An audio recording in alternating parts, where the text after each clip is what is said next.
오늘 요한복음 15장 1절부터 9절 말씀 가지고 농부이신 하나님의 사랑 이런 제목으로 함께 은혜를 나누고자 합니다. 오늘 우리가 함께 읽은 요한복음에서 예수님께서는 하나님을 농부로 비유하고 계십니다. 하나님께서 세상을 창조하시고 가꾸는 모습은 마치 농부와 같다는 것입니다. 그러니까 우리 성도 한 분 한 분은 하나님이 농사를 지어서 좋은 열매를 맺은 참 포도 열매인 것입니다. 우리만 농사하신 것이 아니라 한 민족 그리고 더 나아가 지구촌 모두가 농사하여서 정성을 들이고 일에 혼신을 다하듯 정성 들여 가꾸어 먹을 수 있게 해주신 하나님은 참 멋지고 훌륭한 농부가 되신다는 것입니다. 오늘 본문 요한복음에서 이렇게 말씀하고 계십니다. 요한복음 15장 1절 나는 포도나무요 내 아버지는 농부라. 내 아버지는 농부라. 이렇게 예수님은 하나님을 향해서 농부라는 말씀을 하고 계십니다. 우리는 성도는 참 포도나무로 해마다 많은 열매를 맺어야 합니다. 나는 포도나무이기 때문에 나무가 자라는 일이 뭘까요? 가지만 들였다. 그냥 가지만 많이 뻗어만 놓으면 나무가 할 일일까요? 과일나무는 뭐니 해도 돈이 많이 열리는 게 아니고 과일이 많이 열려야 돼요. 포도나무에서는 맛있는 포도가 많이 열려야 되고 배나무에서는 탐스러운 아주 맛있는 배가 많이 열려야 되고 사과나무에서는 사과가 많이 열려야 돼요. 나무, 그것도 과일나무에게서 가장 중요한 것은 많은 열매를 맺어야 한다는 것입니다. 이렇게 맛있는 포도를 많이 맺어야 누가 기뻐합니까? 내 아버지는 농부라. 하나님이 기뻐하는 것이지요. 농장 주인이 기뻐하는 것이지요. 지난번 태풍으로 저 아랫지방에는 과일들이 다 떨어져서 과일 농사를 지은 사람들이 죽고 싶다는 얘기를 그 방송에서 했습니다. 농부가 과수원 지기가 과일에 다 떨어지니까 한 해 농사를 다 망치니까 죽고 싶을 정도로 낙심이 됩니다.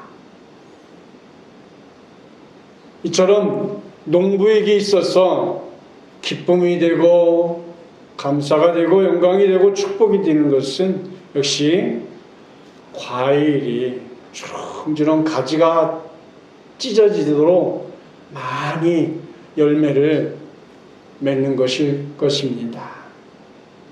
오늘 1절 말씀에 내 아버지는 농부라 했습니다. 하나님은 농부이십니다. 그 하나님이 포도나무에게 좋은 열매, 값비싼 열매, 극상품 포도 열매를 많이 맺으라고 하십니다. 이렇게 하나님께 인류에게 먹을 거리를 주셨습니다.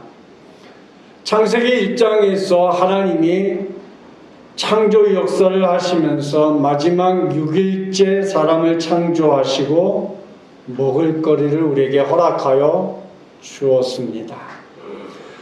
하나님은 사랑의 하나님이시기 때문에 세심하게 인간을 보호하시고 사랑으로 말씀해 주십니다. 창세기 1장에서 이렇게 먹을거리를 주셨어요. 1장 29절에 성독해 봅니다. 하나님이 이르시되 내가 온 지면에 씨 맺는 모든 채소와 씨 가진 열매 맺는 모든 나무를 너에게 주노니 너희의 먹을거리가 되리라.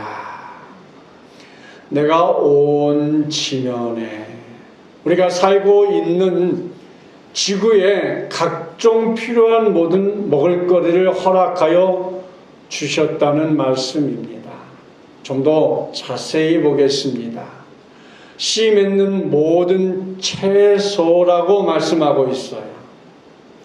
여기서 말하고 있는 채소라는 히브리 언어의 의미는 약초를 뜻합니다. 킹 제임스 버전에 보면 성경 번역에서 이렇게 번역을 했어요. 채소. 그러니까 여러분이 지금 네이버에 영어로 허브를 쳐보면 거기에 약초라고 기록이 되어 있어요. 그러니까 하나님께서 사람들을 창조하시되 사람들의 먹거리로 약초를 주셨어요. 이렇게 사랑의 하나님은 우리들이 일상에서 먹는 채소들이 모두 뭐예요? 약초예요. 약초. 우리가 즐겨 먹는 오이도 약초고 상추도 약초고 콩나물도 약초고 무도 약초고 배추도 약초예요. 그러면 좀 더 우리가 이해가 되는 부분이 무엇입니까, 여러분? 우리가 야채만 잘 먹어도 건강하다는 얘기예요. 왜? 그 모든 야채들이 다 뭐예요? 약초예요. 하나님이 인간에게 준 그 어느 것보다도 영양가가 많은 약초를 우리에게 주었습니다. 이렇게 하나님은 인류에게 가장 좋은 약초를 먹이면서 에덴 동산에서 아담과 하와가 살게 했습니다. 에덴 동산은 온통 과일과 약초로 먹고 살게 하셨던 것입니다. 육류를 먹도록 허락하신 것은 창세기 9장 이후에 노아 홍수 이후로 기록되어 있습니다. 창세기 9장 3절 말씀 보면 모든 산 동물은 너희의 먹을 것이 될지라 채소같이 내가 이것을 다 너희에게 주노라. 노아 홍수 이전에는 우리 인간에게 고기를 주지 않아도요 오래오래 살았어요. 천세를 살 정도로 우리 인간이 장수하며 살았어요. 근데 우리가 여기서 주목해야 할 것은 9장에서 사람들이 육식을 하게 되면서 인간의 수명이 현저하게 줄어들었다는 것이에요. 수명이 짧아졌다는 것이죠. 과일과 약초만을 먹으며 살던 인류의 조상들의 수명이 현격하게 줄어들었어요. 그 원인은 성경을 보면 노아 홍수 이후에 육식을 하게 되면서 현저하게 줄어들었다는 것을 우리가 알 수 있습니다. 이렇게 하나님은 처음 땅을 창조하셨을 때 땅에 채소 곧 약초를 인간이 먹음으로 오래오래 살 수 있게 해 주었습니다.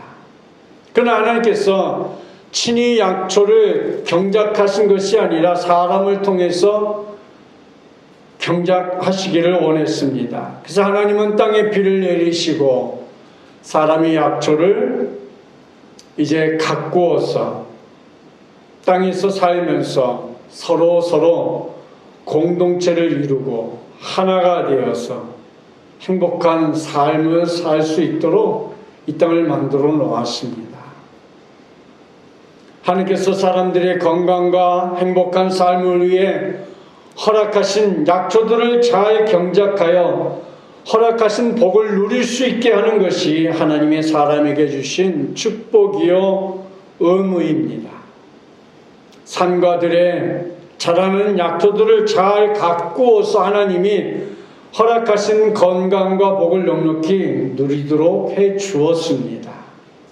그런데 에덴 동산에서 아담과 하와가 하나님과의 약속을 어김을 통하여서 이 땅에 죄가 들어왔고 결국 우리 인간에게 멸망이 찾아오게 된 것입니다. 그러나 그래도 여전히 하나님은 인간을 사랑하고 계시다는 증거들을 너무나 많이 찾을 수 있습니다. 우리는 지금 코로나19를 통해서 우리 인간의 탐욕이 얼마나 어리석은지를 깨닫고 있습니다. 더 많이 가지려 하고 더 많이 누리려고 했던 것이 얼마나 부끄러운 일인지를 우리는 이 세상을 보면서 느끼고 있습니다. 자족할 줄 모르는 인류, 더 타락해 가고 있는 문화, 자원 수탈로 인해 자연이 파괴되면서 생태 질서가 파괴되고 하늘과 산천과 바다가 제대로 숨을 쉬게 하는 일을 지금 코로나19는 하고 있는 것 같습니다. 그래서 오늘 본문에서 이렇게 말씀하고 있습니다. 아버지의 마음을 한번 느껴보시길 바랍니다. 요한복음 15장 2절에 보니까 물은 내게 붙어 있어 열매를 맺지 아니하는 가지는 아버지께서 그것을 제거해 버리시고 물은 열매를 맺는 가지는 더 열매를 맺게 하려 그것을 깨끗하게 하시느니라. 그것을 깨끗하게 하시느니라. 열매를 맺지 않은 가지는 제거해 버리지만은 열매를 맺는 가지는 깨끗하게 해 주신다는 거죠. 그러니까 하나님은 동시에 열매를 맺는 것을 보고 계셨어요. 열매를 맺지 못하는 가지, 열매를 맺는 가지를 동시에 보시고 있었습니다. 그런데 여러분, 열매를 맺지 아니하는 가지는, 그러니까 하나님은 열매를 맺지 못하는 가지는 제거해 버리겠다고 그 뒤에 말씀하고 계십니다. 그러면 농부가 하는 일이 무엇일까요? 열매를 맺지 못하는 그 가지를 농부는 뭐 하겠습니까? 농부는 열매를 맺지 못하는 가지는 잘라내야 합니다. 왜 잘라낼까요? 가지를 잘라내 주어야지 이듬해, 이른 봄에 작년에 열매를 맺지 못한 가지는 잘라내줘야 새 가지가 나와서 거기서 더 많은 열매를 맺을 수 있습니다. 열매를 맺지 못한 가지를 그냥 두면 다른 가지들이 열매를 맺는데 먹어야 할 영양분을 그 열매를 맺지 못한 가지가 다 먹어버려서 좋은 열매를 기대할 수 없는 거예요. 그러니까 주인은 과감하게 잘라버려야 돼요. 열매를 맺지 못하는 가지는 가지치기를 과감하게 해줍니다. 그게 농부가 할 일이에요.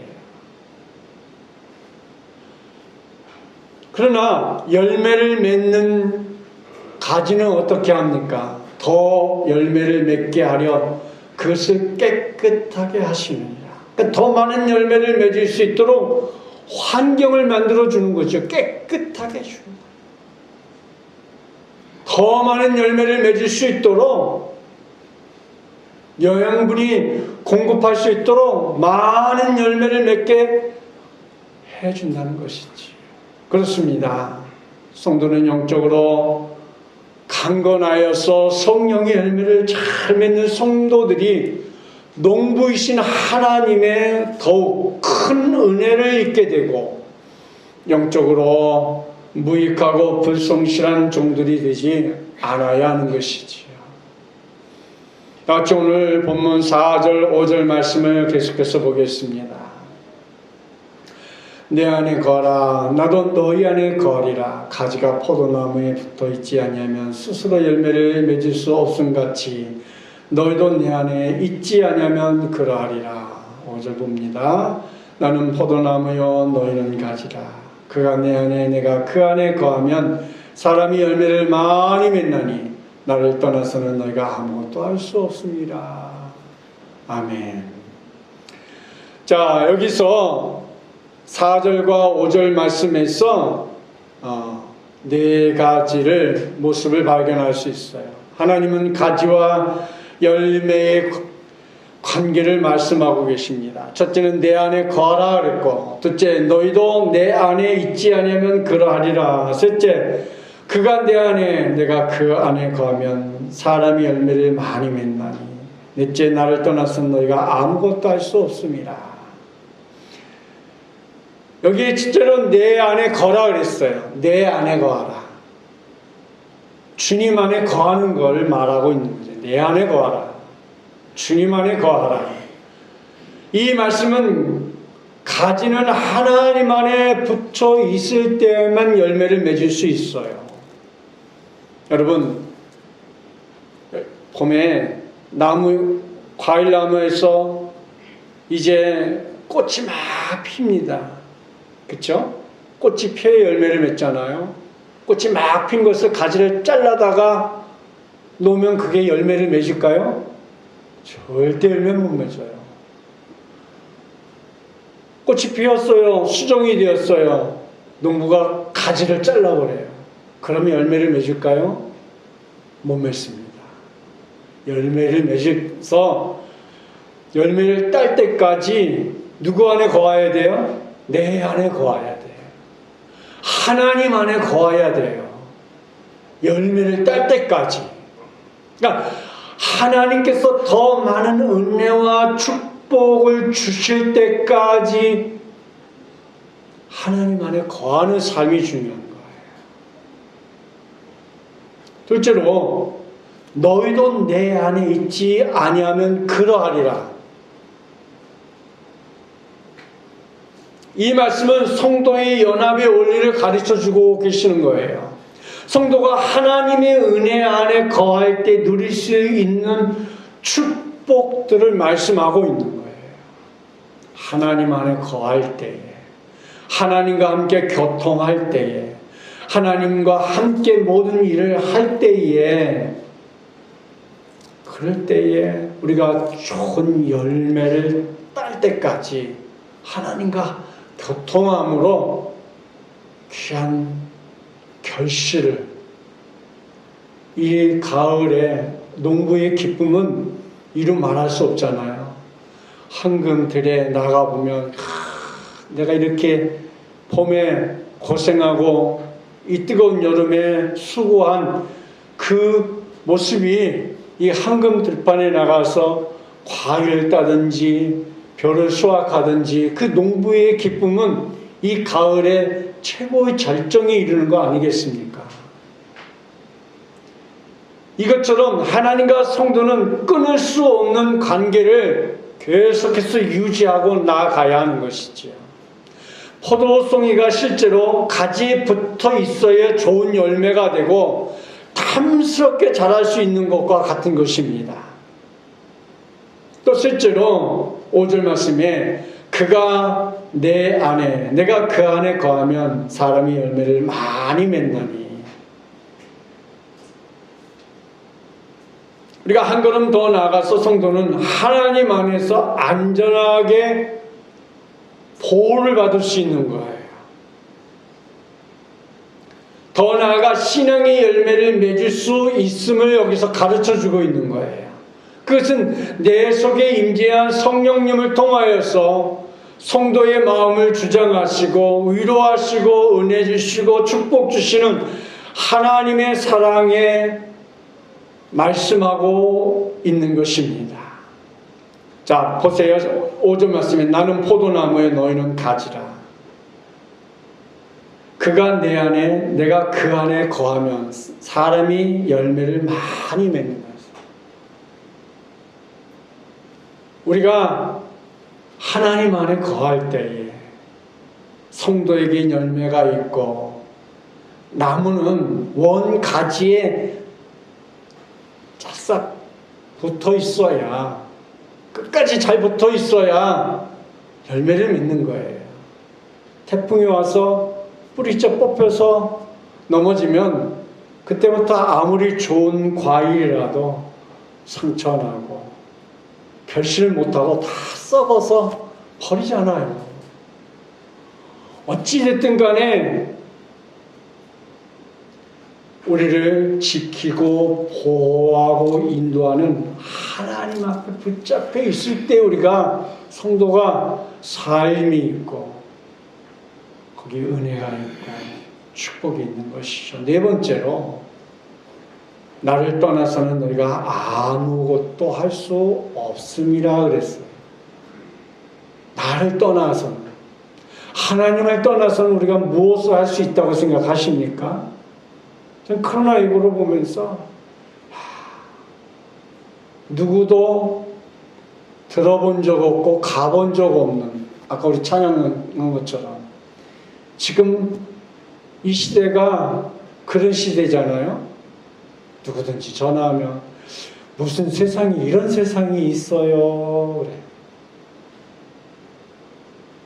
그래서 성도가 하나님과 교제하고 있으면 안심이 되는 거잖아요. 우리 인간은 참 연약합니다. 그렇죠? 보이지 않는 바이러스 때문에 우리가 얼마나 덜덜덜 떨고 있어요.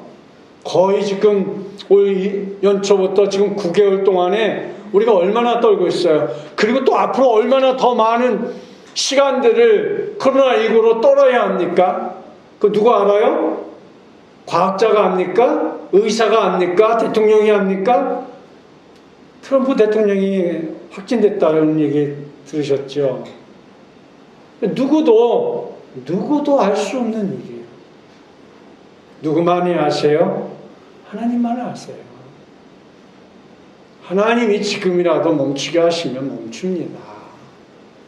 우리가 하나님 앞에 이럴수록 더 가까이 갈 수 있는, 이럴수록 하나님을 더 찾을 수 있는, 이럴수록 하나님을 더 의지하는 그런 우리 믿음의 사람이 되어야 돼요. 보이지 않는 저 바이러스 때문에 덜덜 떠는데 천지 만물을 창조하고 다스리고 운행하시는 그 하나님을 우리가 두려워하지 아니하고서 어떻게 우리가 이 땅에 살고 있다고 생각하십니까?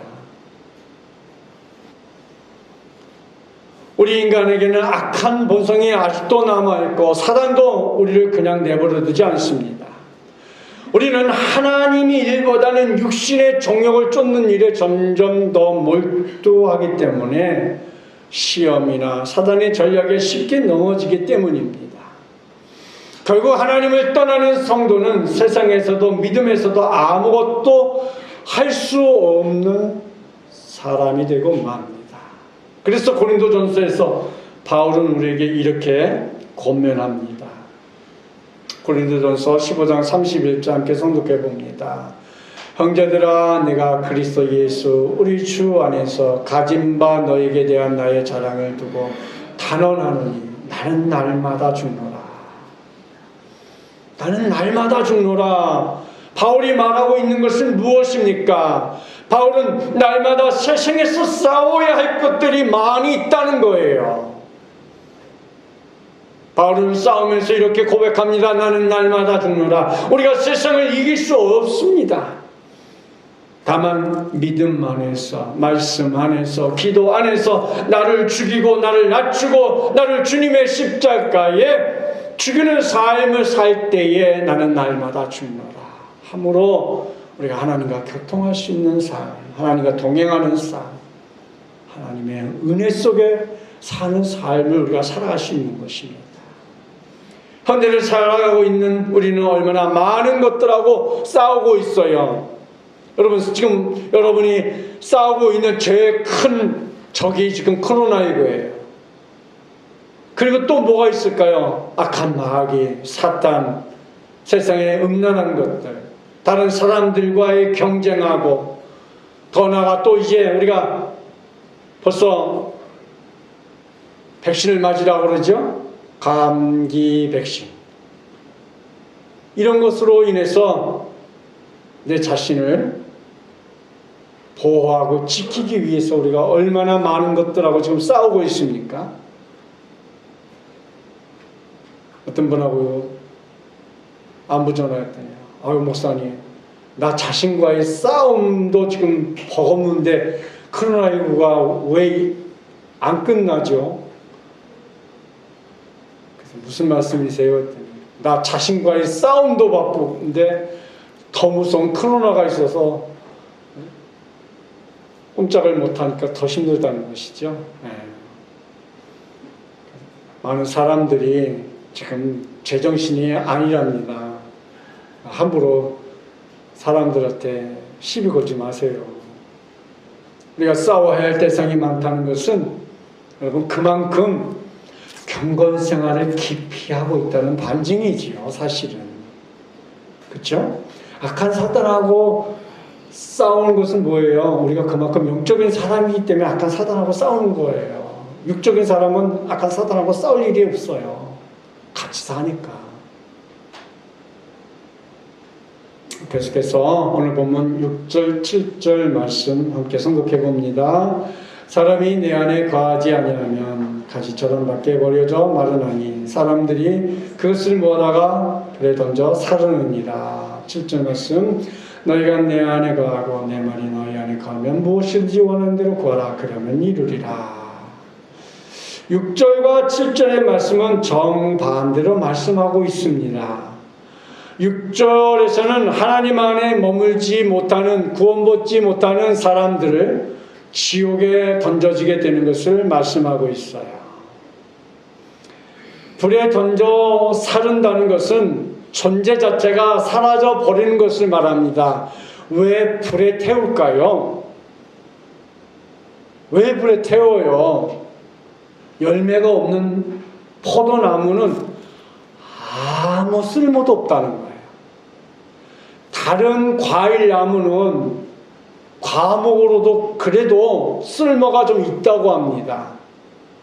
배나무, 사과나무, 이런 나무들은, 살구나무, 이런 나무들은 그래도 좀 쓸모가 있대요. 근데 포도나무는 아무 때도 쓸모가 없대요.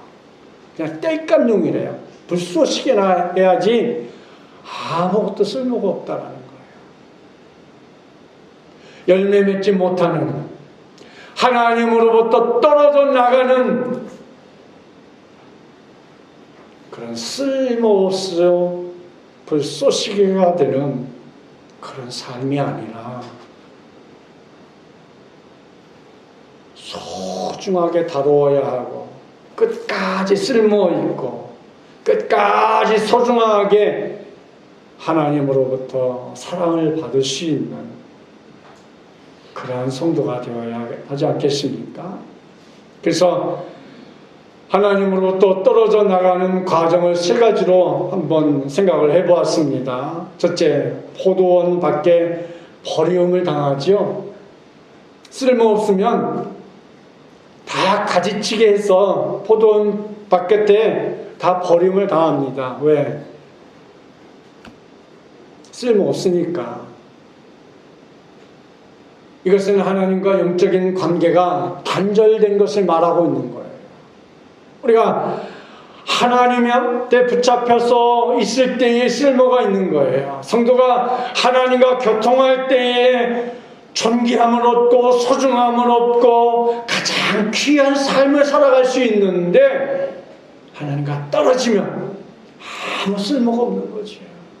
누구도 가져가지 않는, 누구도 귀하게 여겨주지 않는, 누구도 기억해 주지 않는 쓸모없는 것이 되고 맙니다. 둘째로 버려진 가지는 수분과 영양분을 공급받지 못하기 때문에 곧 말라버립니다. 그렇죠? 생명이신 예수님과 단절되었기 때문에 결국 절망과 죽음이 찾아오는 거예요. 멸망이지요. 가지가 온 나무에서 가지로 뻗어 있는 이 가지가 말라버리면 열매를 맺지 못하면 과원지기는 잘라버릴 것이고 또 말라버리면 수분을 공급받지 못하고 사랑을 공급받지 못했으니 또 잘려나가지 않겠습니까? 그것은 절망과 죽음인 것이지요. 셋째로 쓸모없게 된 가지는 마침내 불에 던져져 태워지게 됩니다. 이미 영원한 죽음과 형벌로 멸망을 받게 되었습니다. 그러므로 우리의 신앙과 행위들을 돌아보므로 예수 그리스도와 함께 붙잡혀서 영원한 천국 백성으로 살아간다는 게 얼마나 귀한 것인지 우리가 알아야 되는 것이죠. 거듭 말씀드립니다. 우리는 천국 백성의 삶을 살기 위해서 포도나무이신 예수님을 꼭 붙잡아야 합니다. 계속해서 7절 말씀으로 살고 있는 성도들을 향해서 축복의 말씀을 주시고 있는 것인데 7절 말씀에 보면 너희가 내 안에 거하라 라는 말이 있어요. 너희가 내 안에 거하라. 그러니까 성도는 말씀 안에 거하는 삶이 얼마나 중요한 것인지. 그래서 우리가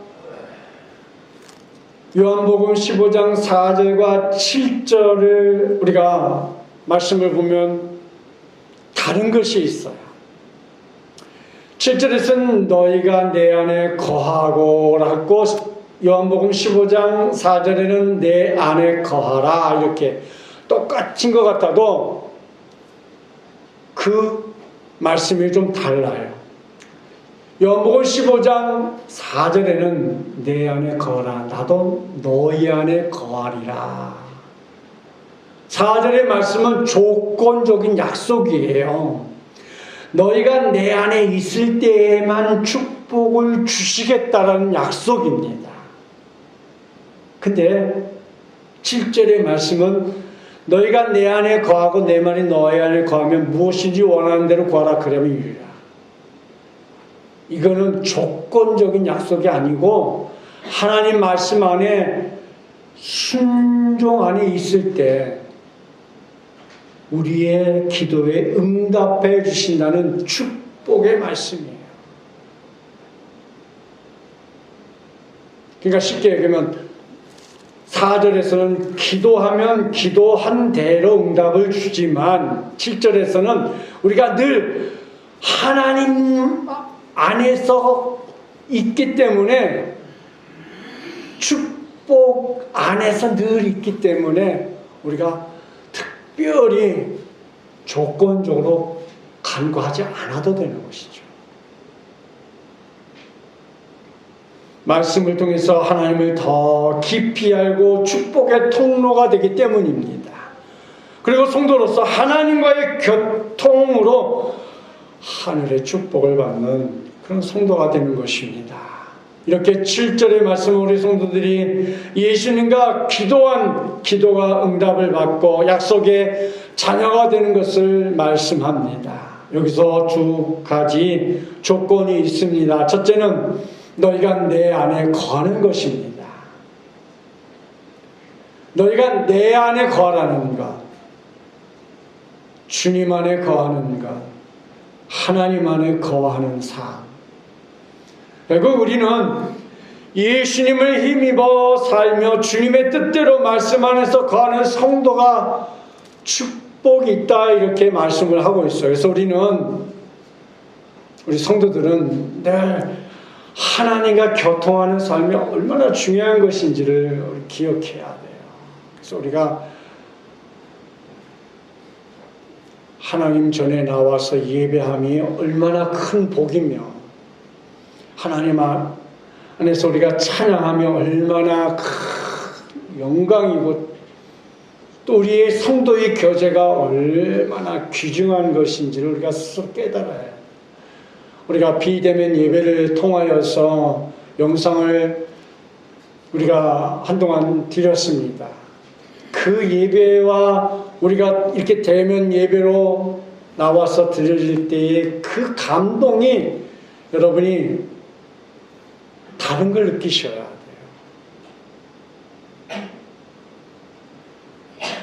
마치 주님을 지금 내가 볼 때 내가 주님 보면 나는 정말 보는 순간 까물었을 거야. 그 황홀함에 어떻게 내가 말을 할까? 막 기대가 되는 그 모습. 그래서 우리는 말씀을 귀하게 여겨야 돼요. 생명처럼 여겨야 돼요. 날마다 성경을 읽는 것은 그 말씀대로 내가 살기를 막 몸부림치는 것과 같은 거예요. 그럴 때 주님께서 우리의 기도에 응답해 주시는 거예요. 우리가 날마다 그리스도 안에 거하고 그분의 말씀이 우리를 지탱하게 하신다면 우리는 분명 주님과 동행하는 삶을 사는 성도일 것입니다. 이것이 농부이신 하나님의 사랑을 가장 많이 받고 살아가는 사람의 모습임을 주님의 이름으로 축복합니다. 저는 농부의 기쁨을 어렸을 때 보았어요. 저희 아버님이 추수 때는 첫째 달라진 게 뭐냐면 추수 때 배를 베고 타작하는 날에는 그날은 고기 국물이 나왔어요. 네. 다른 때는 명절이나 하고 그럴 때는 저기 했지만 그 추수하는 날도 고기 국물이 나오더라고요. 그리고 아버님은 이리저리 날라다니시는 것 같아, 내가 보기에. 그리고 우리 집 마당이 굉장히 넓었는데 타작을 하면 지푸라기에 싸놓은 그것이 양쪽 두 동이 돼가지고 중간에 거기서 숨바꼭질하기 딱 좋은 장소가 만들어져요. 이것이 농부의 큰 기쁨이구나 느꼈어요.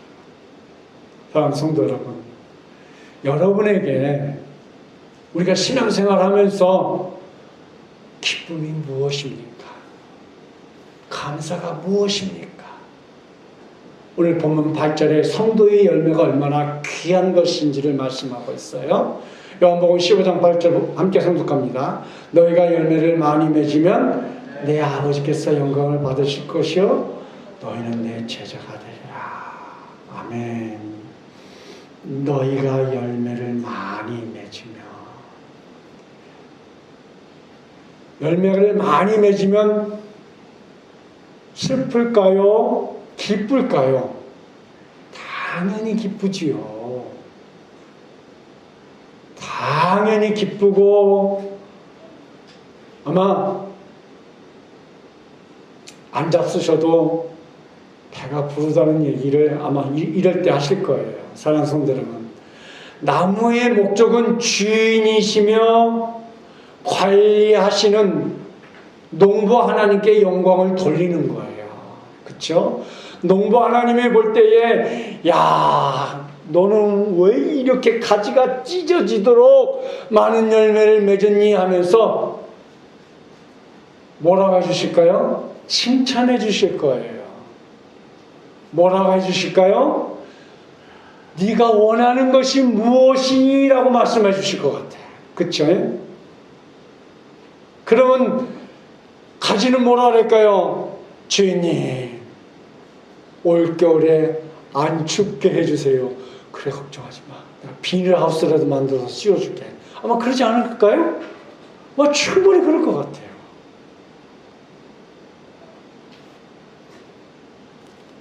어떻게 영광을 돌립니까? 당연히 열매로 보답했죠. 너희가 열매를 많이 맺으면, 따라서 가지는 열매를 맺은 농부가 기뻐할 뿐만 아니라 더 나아가 나무인 자신이 살아있는 존재이며 보살핌을 받고 있다고 하는 것을 알게 되고 영양분을 충분히 공급을 받고 있다는 것을 알게 되죠.